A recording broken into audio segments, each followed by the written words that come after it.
അഫ്ഗാനിസ്ഥാനെതിരായ ഏതൊരു ആക്രമണത്തിനും കടുത്ത മറുപടി നൽകുമെന്ന് അഫ്ഗാനിസ്ഥാൻ പ്രതിരോധ മന്ത്രി മുല്ല മുഹമ്മദ് യാക്കൂബ് മുജാഹിദ്. അഫ്ഗാനിസ്ഥാനും പാകിസ്ഥാനും തമ്മിലുള്ള പിരിമുറുക്കം വർദ്ധിച്ചുകൊണ്ടിരിക്കെയാണ് മുജാഹിദ് ഈ മുന്നറിയിപ്പ് നൽകിയത്. ഏതൊരു ആക്രമണത്തോടും അളന്നുമുറിച്ച് നിശ്ചയദാർഢ്യത്തോടെ താലിബാൻ പ്രതികരിക്കുമെന്ന് അദ്ദേഹം വ്യക്തമാക്കി. അഫ്ഗാനിസ്ഥാനെതിരായ ഏതൊരു സൈനിക നടപടിക്കും പാകിസ്ഥാൻ പ്രത്യാഘാതങ്ങൾ നേരിടേണ്ടി വരുമെന്ന് മുന്നറിയിപ്പ് നൽകി. രണ്ട് അയൽരാജ്യങ്ങളും തമ്മിലുള്ള ബന്ധം വഷളായി തുടരുകയാണ്.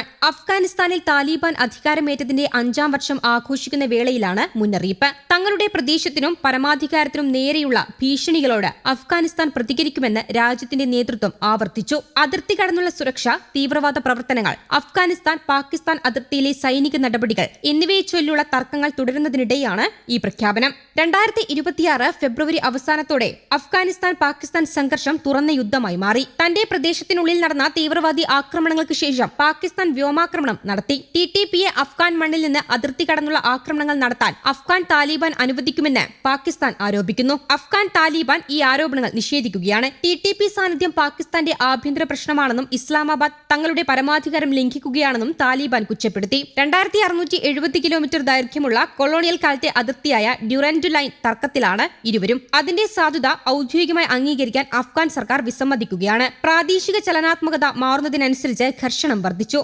പാകിസ്ഥാനുള്ളിൽ ആഭ്യന്തര ഭീകരാക്രമണങ്ങൾ രൂക്ഷമായതിനെ തുടർന്ന് ഇസ്ലാമാബാദ് 2026 ഫെബ്രുവരിയിൽ കിഴക്കൻ അഫ്ഗാനിസ്ഥാനിൽ ലക്ഷ്യമിട്ടുള്ള വ്യോമാക്രമണം നടത്തി. തിരിച്ചടിയായുള്ള അതിർത്തി വെടിവയ്പും സൈനിക കൈമാറ്റങ്ങളും കാരണം പാകിസ്ഥാന്റെ പ്രതിരോധ നേതൃത്വം തുറന്ന യുദ്ധനില പ്രഖ്യാപിക്കാൻ നിർബന്ധിതരാകുകയായിരുന്നു. പോരാട്ടം നഗരങ്ങളിലേക്കും തന്ത്രപ്രധാനമായ മേഖലകളിലേക്കും വ്യാപിച്ചിരുന്നു. താലിബാൻ അഫ്ഗാനിസ്ഥാനിൽ വീണ്ടും അധികാരം പിടിച്ചെടുത്തതിന്റെ 5ാം വാർഷികത്തിന് തൊട്ടുമുൻപ് രാജ്യത്തെ വീണ്ടും ഉന്നത ഉദ്യോഗസ്ഥനെ ലക്ഷ്യമിട്ട് ആക്രമണം നടത്തിയിരുന്നു. വടക്ക് കിഴക്കൻ അഫ്ഗാനിസ്ഥാനിലെ ബദഖ്ഷാൻ പ്രവിശ്യയിലെ മേയറാണ് സ്ഫോടനത്തിൽ കൊല്ലപ്പെട്ടത്. കഴിഞ്ഞ 2 ആഴ്ചക്കിടെ ബദഖ്ഷാനിൽ ആക്രമണത്തിൽ കൊല്ലപ്പെടുന്ന 2ാമത്തെ ഉന്നത താലിബാൻ ഉദ്യോഗസ്ഥനാണ് മൻസൂർ. കഴിഞ്ഞ ദിവസം രാത്രി പ്രവിശ്യാ തലസ്ഥാനമായ ഫൈസാബാദിൽ വാഹനത്തിൽ സഞ്ചരിക്കുന്നതിനിടെയാണ് മൻസൂർ സ്ഫോടനത്തിൽ കൊല്ലപ്പെട്ടതെന്ന് അഫ്ഗാൻ ആഭ്യന്തര മന്ത്രാലയം അറിയിച്ചു. ആക്രമണത്തെക്കുറിച്ചുള്ള കൂടുതൽ വിവരങ്ങൾ അധികൃതർ പുറത്തുവിട്ടിട്ടില്ല. 2021 ഓഗസ്റ്റ് 15-ന് അമേരിക്കയുടെയും നാറ്റോ സേനകളുടെയും പിന്മാറ്റത്തെ തുടർന്നാണ് താലിബാന് വീണ്ടും അഫ്ഗാനിസ്ഥാനിൽ ഭരണം ലഭിച്ചത്. 2 ആഴ്ച മുമ്പ് ബദഖ്ഷാനിലെ ഇൻഫർമേഷൻ ആൻഡ് കൾച്ചറൽ ഡയറക്ടർ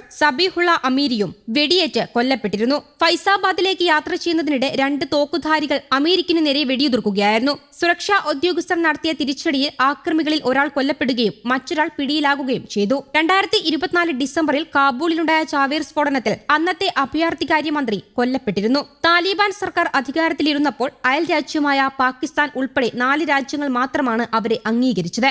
ഐക്യരാഷ്ട്രസഭയ്ക്കൊപ്പം മറ്റു ഭൂരിഭാഗം രാജ്യങ്ങളും കാബൂളിന്റെ വടക്കുഭാഗത്തുള്ള പ്രവിശ്യകൾ കൈവശമുള്ള സർക്കാരിനെ ശരിയായ ഭരണകൂടമായി അംഗീകരിച്ചു. അമേരിക്കയും ഐക്യരാഷ്ട്രസഭയും താലിബാനെതിരെ ഉപരോധം ഏർപ്പെടുത്തിയിരുന്നു. മിക്ക രാജ്യങ്ങളും ഈ സംഘത്തെ നയതന്ത്രപരമായി അംഗീകരിക്കുമെന്നതിന് സൂചനകൾ നൽകിയിട്ടുമില്ല. ചൈന പോലുള്ള മറ്റു രാജ്യങ്ങൾ താലിബാനെ നിയമാനുസൃതമായ ഭരണമായി അംഗീകരിക്കുന്നുവെന്ന് സൂചനകൾ നൽകി തുടങ്ങിയിട്ടുണ്ട്. News desk Kerala Kaumudi.